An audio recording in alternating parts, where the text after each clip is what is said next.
Ako si Israel, o Tits ng batang 90s. Hindi ko pa alam kung anong gusto kong gawin sa buhay.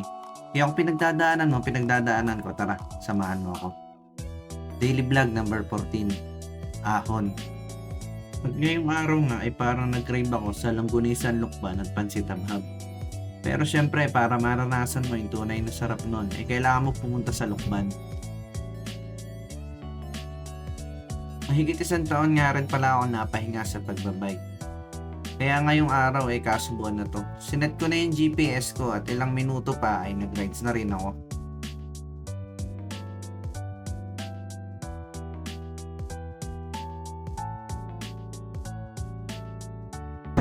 Sa anos pa lang, nahapo na.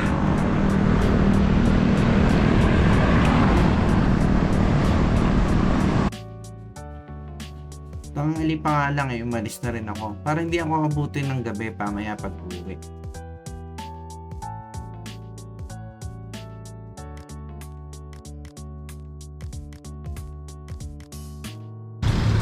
Saan kayo? Maglulukban kayo? Maglulukban kayo? Nakapunta na po kami kanina. Ha? Sana all. Punta pa lang ako. Ano ko? Tara tayo, maglulukban. Tara, maglukban ulit kayo. Tara. Samahan niyo ako. Bagal lang ako. Yeah, boy. Okay lang. Okay.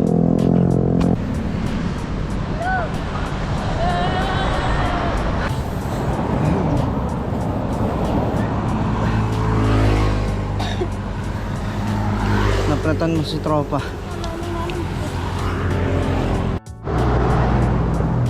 Wala na. Iniwan na ako ng mga bata. Wala talagang forever. Huwag kayo iiyak. Akala ko hanggang dulo eh. Pero okay lang. Ito yung isa sa pinakamatinding ahon eh. Mahabang ahon.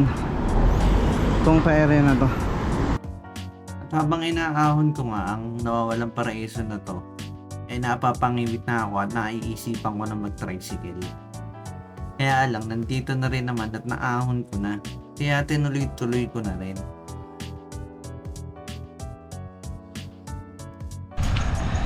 Tangina. Pagod na pagod ka na nga tapos makakakita ka pa ng ganito. Sana all. Bad trip naman.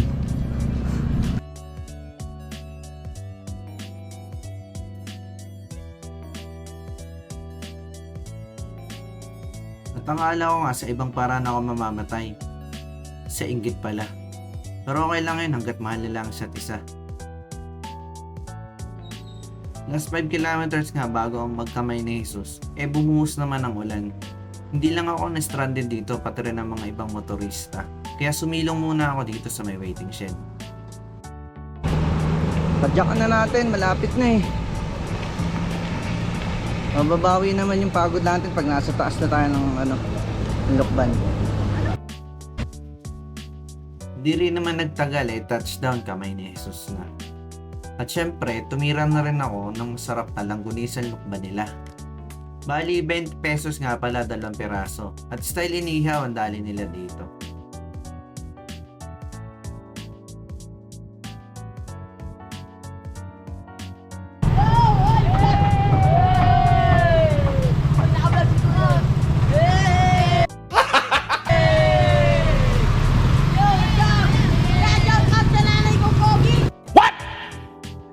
Hindi ko nga alam kung para sa nanay niya o para sa tatay niya ba sinasabi niyang pogi.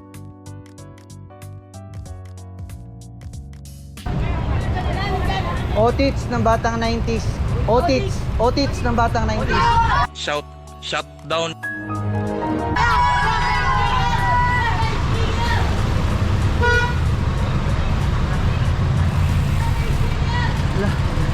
Wala pang sticker.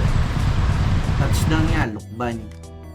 Hindi nga ako malakas magbike, pero masasabi kong matyaga ako. Kahit 1 taon nga akong walang ensayo, narating ko rin naman ng Lukban.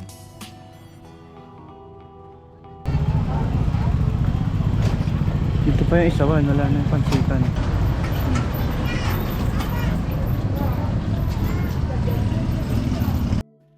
habang kumakain nga ako ng isaw, tinanong ko na rin kay ate kung nasa na yung pansitan dito. At sabi niya nga, kumanan lang ako sa may kanto at makikita ko na pinagkakaguluhan ng mga tao.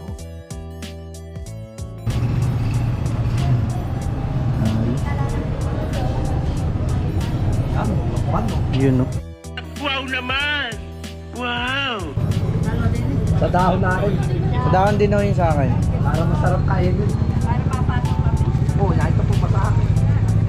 May soft drinks po kayo? Madami. Sige po, isang rin ng Coke. Anong Coke, Royal, Sprite? Coke na lang. Ay, doon sa loob.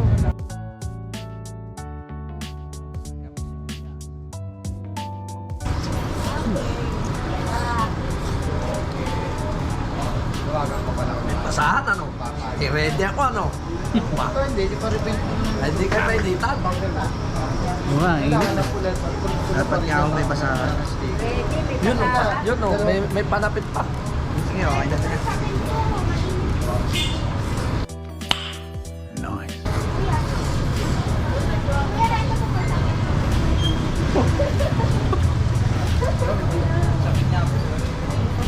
Siyempre, bagay doon eh. Sa dako ng masarap ano? Alay nakapag talaga. Someone I'm a doom, I'm a you assuming I'm a human. What I gotta do to get it through to you? I'm superhuman, innovative, and I made a rubber so that anything you say is stick a shaking off of me and it'll glue to you. May kainitan nga rin ng pansit na bab. Pero G lang. At nandito nga pala yung pansitan ngayon sa may likod ng Baggies. Konting oras lang at nagpahinga lang ako ng konti sabay rides out na rin. Mahirap na rin kasing abutan ng gabi. One eternity later. Gusto ko na mag-tricycle pa uwi. Grabe.